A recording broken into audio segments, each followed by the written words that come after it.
Bonjour à tous. Le nombre de catholiques dans le monde en légère hausse, une veillée de prière pour la paix en Orient et la consécration de Toulouse au Sacré-Cœur de Jésus. C'est aujourd'hui dans SIC la sélection de l'info catholique. À l'approche de la journée mondiale missionnaire, l'agence Fides a, comme chaque année, publié jeudi les statistiques de l'Église catholique dans le monde. Ces statistiques, obtenues en comparant les chiffres de l'Église entre 2022 et 2023, montrent une augmentation de près de 14 millions de personnes. La part des catholiques dans le monde connaît ainsi une hausse de 0,03 points et représente désormais 17,7% de la population globale, soit un peu moins de 1,4 milliard de baptisés. Les chiffres de l'agence Fides confirment en revanche un recul des vocations sacerdotales au niveau mondial.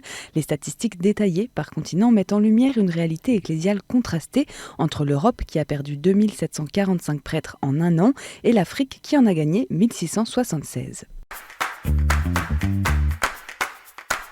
Les travaux du synode se poursuivent à Rome. Au cœur des débats de cette troisième semaine, l'unité de l'Église et les compétences des conférences épiscopales. Dans sa troisième partie, l'Instrumentum Laboris, le document de travail des 368 membres, propose de reconnaître les conférences épiscopales comme des entités ecclésiales dotées d'une autorité doctrinale, afin que les spécificités culturelles et les contextes locaux soient mieux pris en compte.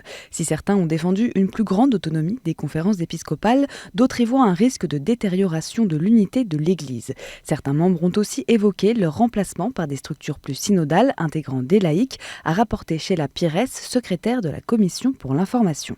Le week-end sera marqué par la messe de canonisation de 14 nouveaux saints, dont la religieuse canadienne Marie-Léonie Paradis, fondatrice des Petites Sœurs de la Sainte Famille, avant que le synode n'entre dans sa dernière semaine.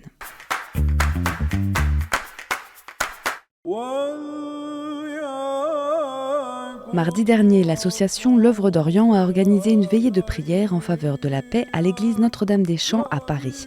Un temps de prière en présence de Monseigneur Pascal Gollnisch, directeur de l'Œuvre d'Orient, qui a appelé chacun à être des artisans de paix. Qu'aucun de nous ne croit que parce qu'il ne peut pas tout faire, il ne peut rien faire.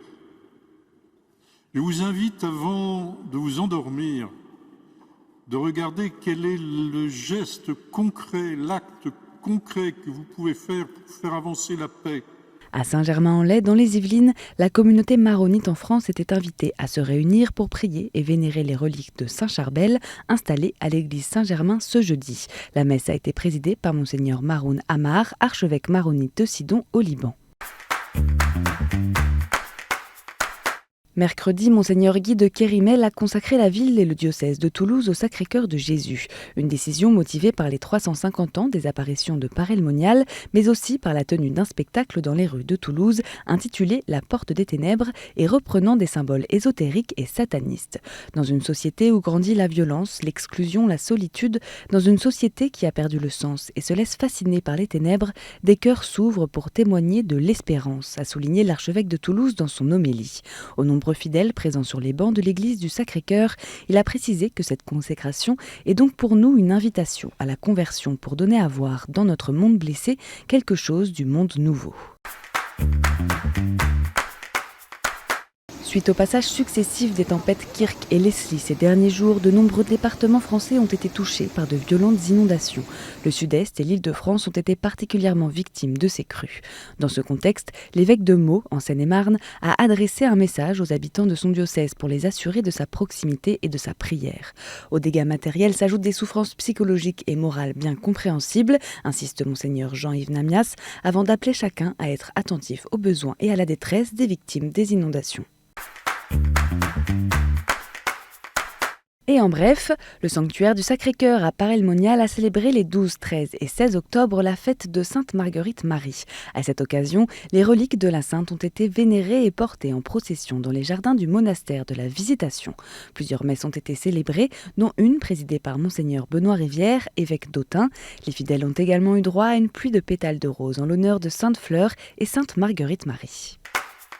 Mardi, 42 réfugiés syriens sont arrivés à l'aéroport Roissy-Charles de Gaulle via les couloirs humanitaires promus par la communauté Sant'Egidio. Les 9 familles et 22 mineurs concernés ont pu quitter le sud du Liban, laissant derrière eux la guerre, leurs logements précaires et les camps de réfugiés dans lesquels ils vivaient. Ils seront accueillis dans différentes régions françaises et accompagnés par Sant'Egidio pour obtenir par la suite leur statut de réfugiés afin de pouvoir s'insérer dans le monde du travail.